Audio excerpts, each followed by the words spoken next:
हाँ बच्चों, आज आपको हम कक्षा 9 में सामाजिक विज्ञान विषय के अंतर्गत, जिसका उप विषय है इकोनॉमिक्स यानी अर्थशास्त्र। अर्थशास्त्र में पाठ 2 संसाधन के रूप में लोग, इस विषय पर हम आपको प्रकाश डालेंगे। पहला पाठ था पालमपुर की कहानी, वो हमने आपको भेज दिया था, किंतु अब वो परीक्षाओं में नहीं आएगा क्योंकि वो पाठ्यक्रम में कम हो गया है। तो अब ये संसाधन के रूप में लोग, जो पाठ 2 है, इसको आप ध्यान से पढ़िए और समझिए। संसाधन एक ऐसा वस्तु है जो मनुष्य के जीवन में काम आती है। यानी किसी भी संसाधन को मनुष्य अपनी आवश्यकताओं की पूर्ति के लिए उपयोग में लाता है। वैसे संसाधन 2 प्रकार के होते हैं। पहला संसाधन है प्राकृतिक संसाधन और दूसरा संसाधन है मानवीय संसाधन। अब प्राकृतिक संसाधन क्या है? ऐसे संसाधन जो मनुष्य को प्रकृति से निःशुल्क रूप में प्राप्त होते हैं, उन्हें प्राकृतिक संसाधन कहते हैं, जैसे हवा, जल। तो ये प्राकृतिक संसाधन हैं। अब मानवीय संसाधन वह संसाधन है जो मनुष्य अपनी आवश्यकता के लिए स्वयं निर्माण करता है, जैसे भोजन, कपड़ा, मकान और अन्य बहुत से उद्योग धंधे। तो ये अपनी आवश्यकताओं की पूर्ति के लिए दैनिक दिनचर्या में जो मनुष्य के काम आते हैं, उनके लिए उसमें उनका उपयोग करता है। तो मनुष्य यानी मानवीय संसाधन और एक है प्राकृतिक संसाधन। 2 प्रकार के संसाधन मैंने आपको बताए। अब संसाधन के विस्तार में हम जाएंगे तो उसके लिए भी बहुत सारी बातें चाहिए। संसाधन मनुष्य उपयोग करता है, किंतु मनुष्य को उपयोग के लिए अनेक चीजें जरूरत पड़ती है, जैसे भूमि, पूंजी और मनुष्य। ये तीनों संसाधन के क्रम हैं। अब भूमि जो है और पूंजी, भूमि में पूंजी लगाई जाती है। जैसे मान लीजिए कोई किसान खेती करता है, तो अब वो भूमि पे करेगा तो उसमें पूंजी लगाएगा पहले, यानी धन खर्च करेगा। उसको खेती करने के लिए अन्न उत्पादन करना है, गन्ना उत्पादन करना है, चाय उत्पादन है, मुर्गी पालन है, पशु पालन है। तो वो सबके लिए धन खर्च चाहिए, यानी पूंजी चाहिए। तो भूमि और पूंजी ये दोनों मुख्य हैं। इसके साथ साथ मनुष्य, क्योंकि करने वाला तो मनुष्य है, वो भी मानव पूंजी है। कुछ देशों में मनुष्य को मानव पूंजी के रूप में देखा जाता है, किंतु कुछ देशों में जहाँ जनसंख्या अधिक है, वहाँ समझते हैं कि मनुष्य की आवश्यकता इतनी नहीं है। जो देश कम जनसंख्या वाले हैं, जहाँ क्षेत्रफल अधिक है, जैसा रूस, कनाडा, USA, ऑस्ट्रेलिया, तो वहाँ पर जनसंख्या की कमी है, तो वहाँ पर जनसंख्या को बढ़ावा दिया जाता है। किंतु एक हमारा देश चाइना है, पाकिस्तान है, इंडोनेशिया है, यानी अनेक ऐसे देश हैं जहाँ पर क्षेत्रफल तो बहुत कम है किंतु जनसंख्या अधिक है, तो वहाँ जनसंख्या को नकार देते हैं। किंतु हमें मूल बिंदु समझना होगा कि बिना जनसंख्या के कोई भी देश आगे नहीं बढ़ सकता। वही देश आगे बढ़ सकता है जो जनसंख्या है उसमें बुद्धिमान लोग भी होते हैं और वही उसका उपयोग करते हैं। तो प्राकृतिक संसाधनों का उपयोग करना हो या मानवीय संसाधनों का उपयोग करना हो, इस दृष्टि से मनुष्य भी एक मानव पूंजी के रूप में माना जाता है। अब बात आती है कि मनुष्य के संदर्भ में जो परिचय मैं आपको बता रहा हूं, तो इसमें कई क्षेत्र आते हैं। इससे पहले उन क्षेत्रों के बारे में बताऊं, आपको थोड़ा सा एक कहानी बताता हूं। शकल और बिकल दो मित्र थे, एक ही गांव के रहने वाले थे। शकल की मां शीला अपने घर पर ही घर का कामकाज करती थी, किंतु उनके पिता जो थे वो शकल को शिक्षा, अच्छी शिक्षा दे करके योग्य व्यक्ति बनाना चाहते थे। शकल को भी प्रारंभ से ही अपनी शिक्षा में रुचि थी, किंतु घर की परिस्थितियों के कारण शकल अपनी मां के कामकाज में भी हाथ बटाता था, घर के काम में उनका सहयोग करता था। अपने छोटे भाई जीतू और बहन सीतू दोनों की देखभाल का भी जिम्मेदारी उस पर शकल पर थी। और इस प्रकार शकल अपने घर के कामकाज में हाथ बनाने के साथ साथ अपनी मां का सहयोग करता था।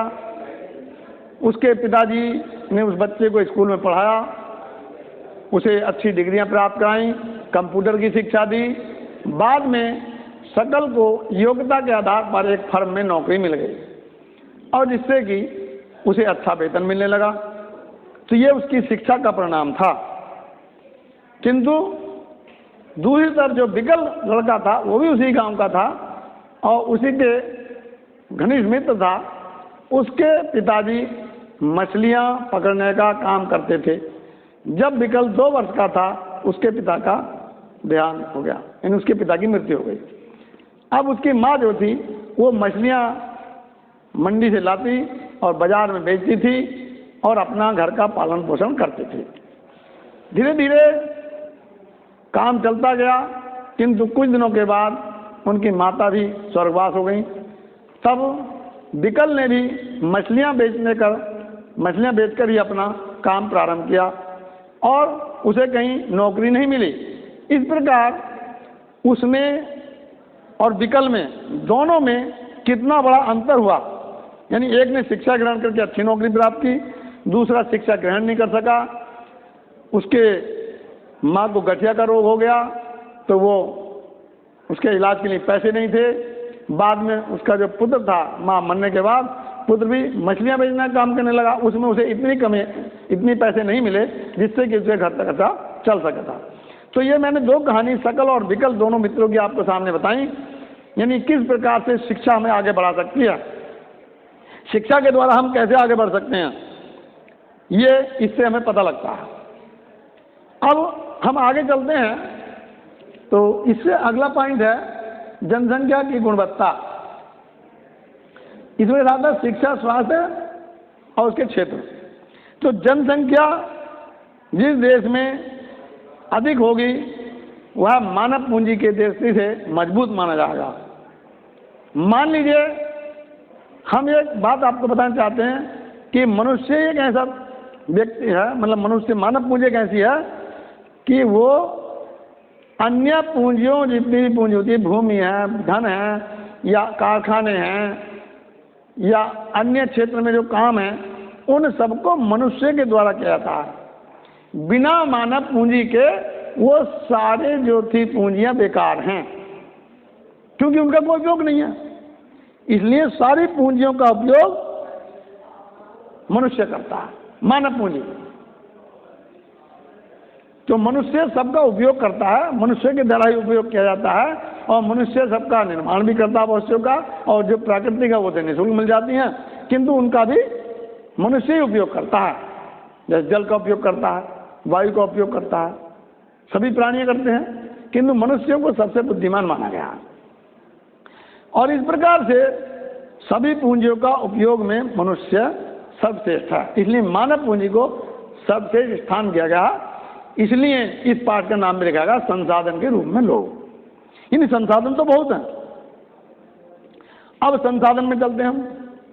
तो संसाधन की दृष्टि से जो मनुष्य है उसके लिए चाहिए शिक्षा।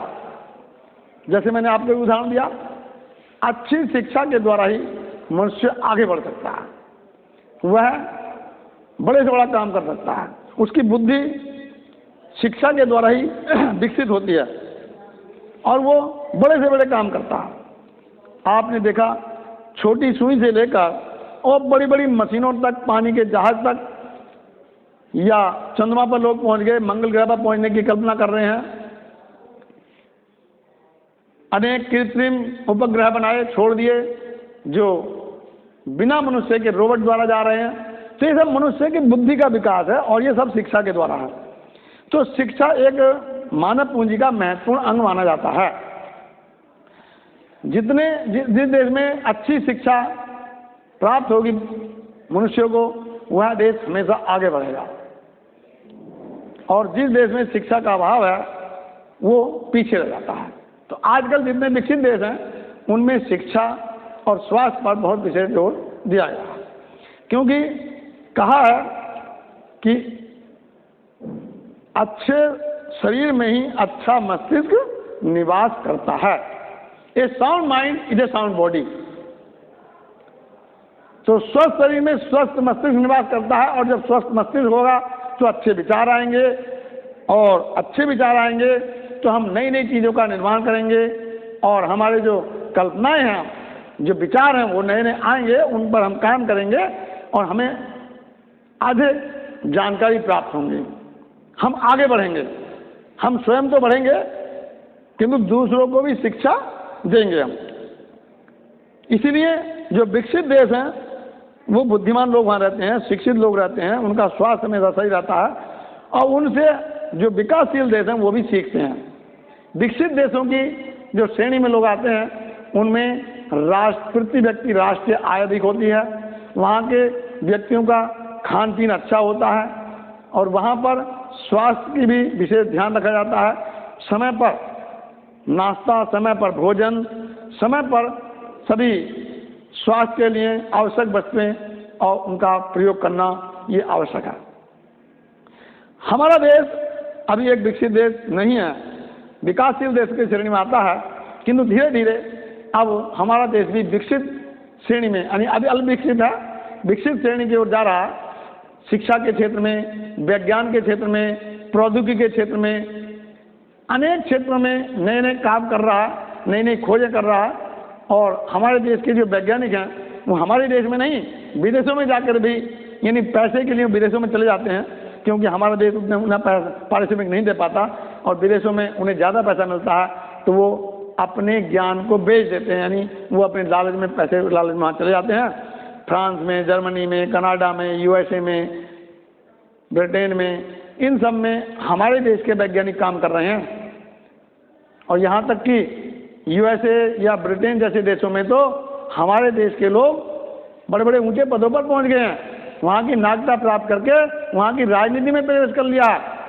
अभी आपने देखा यूएसए में कि वहाँ अच्छी शिक्षा और अच्छे ज्ञान के द्वारा जो यहाँ से लोग गए और वहाँ रहने लगे, उसके बाद वहाँ में पॉलिटिक्स में आए, वहाँ की राजनीति में आने के बाद वहाँ अच्छे अच्छे पदों को सुशोभित कर रहे हैं।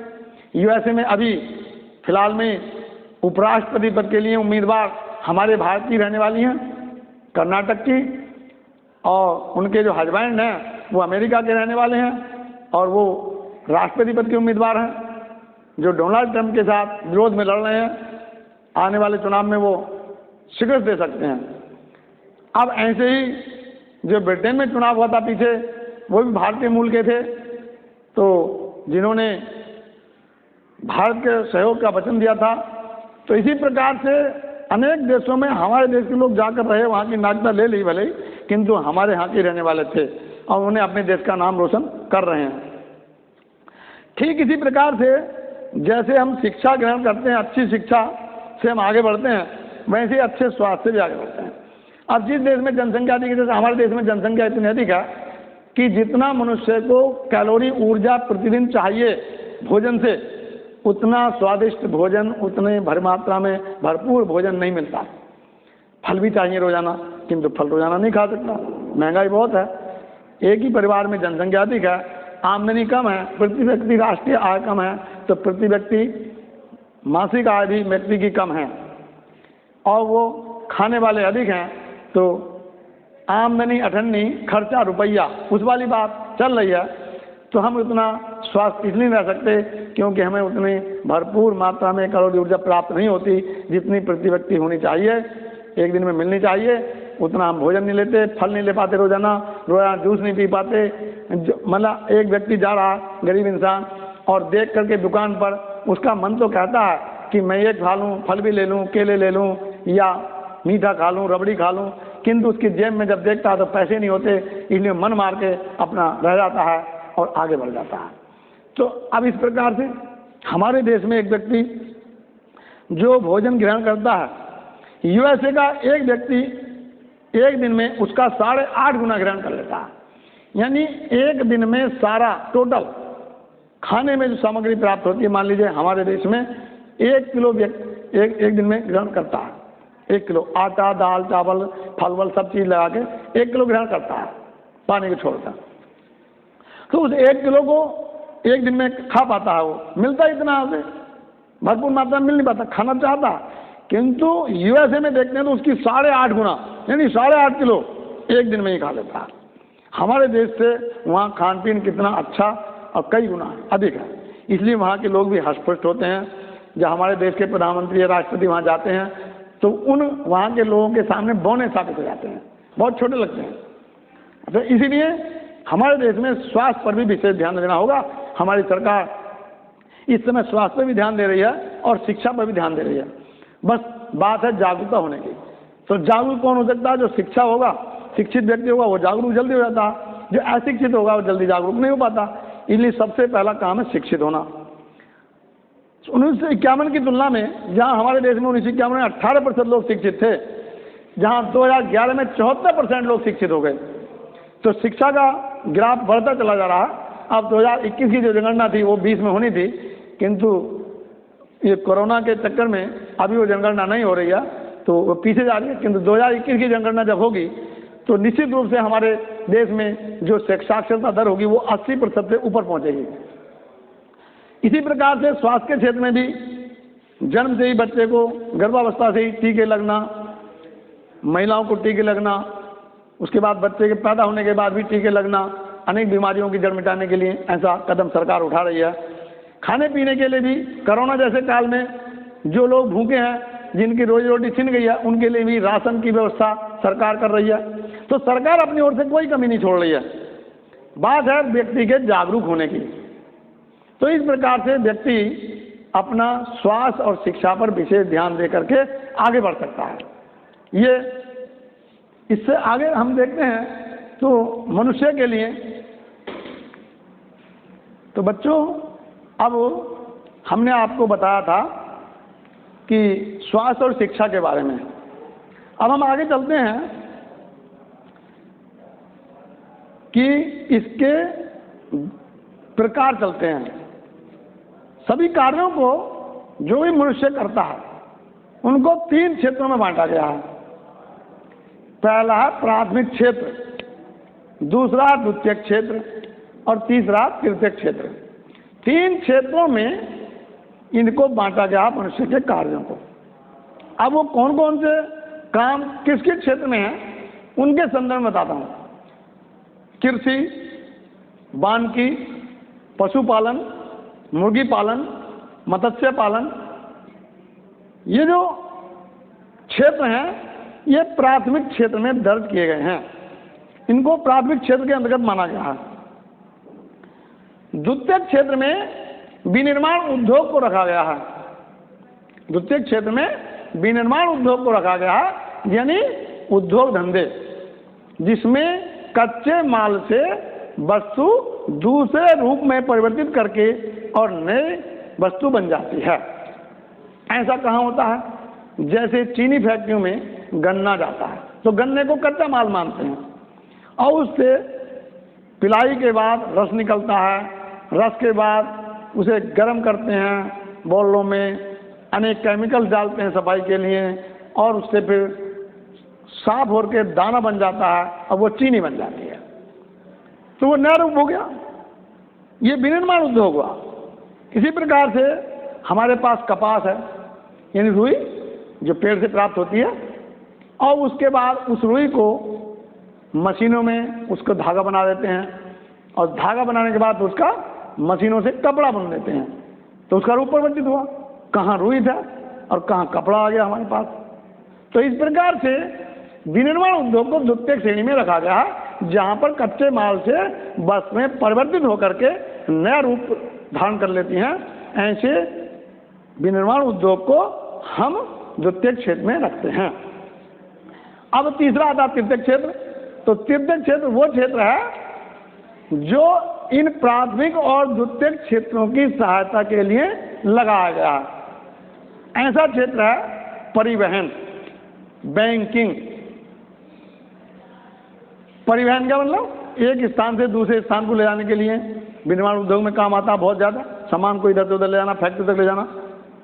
बैंक लोगों को पैसा मुहैया कराता है, ऋण प्रदान कराता है, जिससे कि लोगों का आगे विकास हो, नई नई मशीनें खरीदें, नए नए उद्योग धंधे लगाएं। कृषि के क्षेत्र में भी नए नए बीज, नए नए खाद, या पशुपालन के लिए अनेक प्रकार की नई नई वैरायटी की भैंसें, अच्छी दुधारू भैंसें, अच्छी दुधारू गायें, तो डेयरी उद्योग चल देता है उससे। तो ये बैंकिंग को भी तृतीयक श्रेणी में रखा गया है। परिवहन है, बैंकिंग है, मुद्रा है, तो इन अनेक प्रकार के क्षेत्रों को हम तृतीयक श्रेणी में रखते हैं। तो इस प्रकार से ये जो हमारे मनुष्य के कार्य हैं, इनको 3 क्षेत्रों में बांट दिया। पहला क्षेत्र बताया प्राथमिक क्षेत्र, जिसमें कृषि, वानिकी, पशुपालन, मत्स्य पालन, मुर्गी पालन आदि। द्वितीयक क्षेत्र आता है विनिर्माण उद्योग, जिसमें एक वस्तु को परिवर्तित करके दूसरी वस्तु बना करके तैयार की जाती है, कच्चे माल से वस्तुएं बनाई जाती हैं। ठीक इसी प्रकार से तृतीयक क्षेत्र, जिसमें पहले और द्वितीय क्षेत्र के जो कार्य हैं उनको सहयोग प्रदान करने के लिए तृतीयक क्षेत्र बैंकिंग, परिवहन आदि की व्यवस्था की गई है। ठीक इसी प्रकार से हमारा कार्यकलाप आगे चलता रहता है और एक दूसरे की तरफ से आगे बढ़ता रहता है। अब इससे आगे चलता है बेरोजगारी। तो संसाधन के रूप में लोग काम तो करते हैं, किंतु कुछ लोग बेरोजगार भी हो जाते हैं। अब कुछ तो पढ़े लिखे बेरोजगार होते हैं, कुछ बेपढ़े बेरोजगार हो जाते हैं। दोनों प्रकार की बातें हैं। तो सबसे पहले हम समझते हैं कि बेरोजगारी क्या है। बेरोजगारी एक ऐसा शब्द है जो व्यक्ति को काम ना मिले कोई, तो उसे बेरोजगार कह देते हैं। कोई व्यक्ति पढ़ा लिखा हो, उसे काम ना मिले, या अनपढ़ हो, उसे काम ना मिले, तो वो सब बेरोजगार कहलाते हैं। यानी उसे कोई काम पर ना लगना, कोई काम ना मिलना। किंतु बेरोजगारी के भी प्रकार होते हैं। पहला प्रकार है मौसमी बेरोजगारी। मौसमी बेरोजगारी सबसे ज़्यादा किसानों में पाई जाती है। कृषकों में क्यों पाई जाती है? क्योंकि कृषकों के काम मौसम के अनुसार होते हैं। जैसे गन्ने का काम है तो वो जाड़े की ऋतु में और ग्रीष्म काल में आता है, वर्षा में आता ही नहीं। तो उन दिनों में कुछ लोगों को काम मिल जाता है, किंतु वर्षा के मौसम में काम नहीं मिलता, तो वर्षा में वो बेरोजगार हो जाता है। इसलिए किसानी के काम में जो काम बेरोजगार होता है उसे मौसमी बेरोजगार कहते हैं, मौसमी बेरोजगारी कह सकते हैं। ठीक इसी प्रकार से अन्य भी बहुत सारे किसानी काम ऐसे हैं जो सीजन के अनुसार होते हैं। अब जैसे वर्षा काल में धान लगना है तो पौध लगाते हैं, बहुत सारे बच्चे चाहिए, बहुत सारे बड़े चाहिए, और लगा देते हैं। उसके बाद खाली है, वर्षा काल में और कोई काम ही नहीं है धान लगने के बाद। तो इस प्रकार से मौसमी बेरोजगारी सबसे अधिक किसानों काम में पाई जाती है। दूसरी बेरोजगारी है, दूसरी जो बेरोजगारी है वो आती है प्रच्छन्न बेरोजगारी। अब प्रच्छन्न बेरोजगारी क्या है? यानी जनसंख्या तो अधिक है हमारे पास, किंतु काम कम है। मान लीजिए 8 आदमियों का काम है और आदमी लगा दिए 12,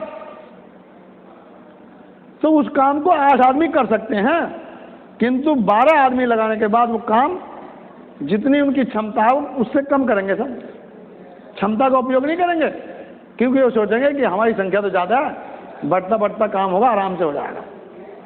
अगर 8 ही आदमी होते तो अपनी क्षमता का पूरा उपयोग करते और पूरे समय में काम करके वो निपटा देते और उनको पारिश्रमिक भी ज़्यादा मिलता। किंतु 12 व्यक्ति लगा दिए, जनसंख्या अधिक है इसलिए, तो 4 व्यक्ति एक्स्ट्रा हुए। उन 4 व्यक्तियों जो एक्स्ट्रा का काम है, यदि हम उन पर ना लगाएं 4 को, तो अभी हमारा काम चल सकता है। तो इसलिए कम व्यक्तियों द्वारा जो काम किया जाता है उसमें ज़्यादा व्यक्ति जो लगा दिए जाते हैं, ऐसी बेरोजगारी को प्रच्छन्न बेरोजगारी कहते हैं। तो एक तो होगी मौसमी बेरोजगारी, एक होगी प्रच्छन्न बेरोजगारी और एक होगी शिक्षित बेरोजगारी। शिक्षित बेरोजगारी कौन सी है? आजकल मनुष्य डिग्री धारण कर लेता है कि मेरे पास MBA की डिग्री है, MCA की डिग्री है, MPhil की डिग्री है, PhD है, MA है, B.Ed है, BSc है, बहुत डिग्री धारक पढ़े लिखे। अब जब वो पढ़ लिख लिए तो अब उन्हें इतनी बड़ी जनसंख्या के होते हुए हमारे देश में उन्हें काम नहीं मिल रहा। अब जब काम नहीं मिल रहा तो उस समय वो बेरोजगार हैं। क्यों? क्योंकि इतनी जनसंख्या के बारे में काम नहीं मिल रहा, और इस काम नहीं मिल रहा तो बेरोजगार हैं, उन्हें काम नहीं मिल रहा। तो ऐसी पढ़े लिखे होने के नाते जब काम नहीं मिलता तो ऐसी जनसंख्या को शिक्षित बेरोजगार कहते हैं। हमारे देश में अनेक डिग्री धारक लोग सड़कों पर घूम रहे हैं। क्यों? क्योंकि वो छोटा मोटा काम तो कर नहीं सकते, मजदूरी वो करेंगे नहीं, क्योंकि उन्होंने पढ़ लिए, डिग्री धारण कर ली और बड़ी नौकरी उन्हें मिल नहीं रही। कंपटीशन का बहुत बड़ा युग है, जनसंख्या बहुत अधिक है, इसलिए ऐसे शिक्षित लोगों को जो काम नहीं मिलता है वो शिक्षित बेरोजगारी कहलाती है। तो ठीक प्रकार से हमने 3 प्रकार की बेरोजगारी बताई, मौसमी बेरोजगारी, शिक्षित बेरोजगारी और एक प्रच्छन्न बेरोजगारी। अब हम चलते हैं मनुष्य के निचोड़ पर, यानी सारांश पर।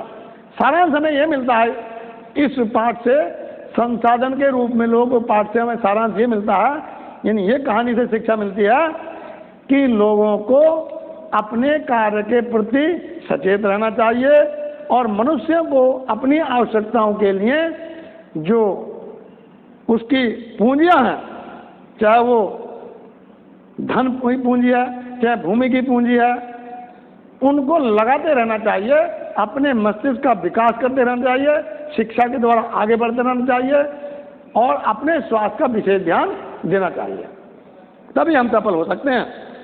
बस ये आपको पढ़ना बच्चों, और जो PDF द्वारा काम जाएगा उसको अपने रजिस्टर में लिख करके याद भी करना है कि परीक्षा में ये पाठ आएगा। ओके, धन्यवाद।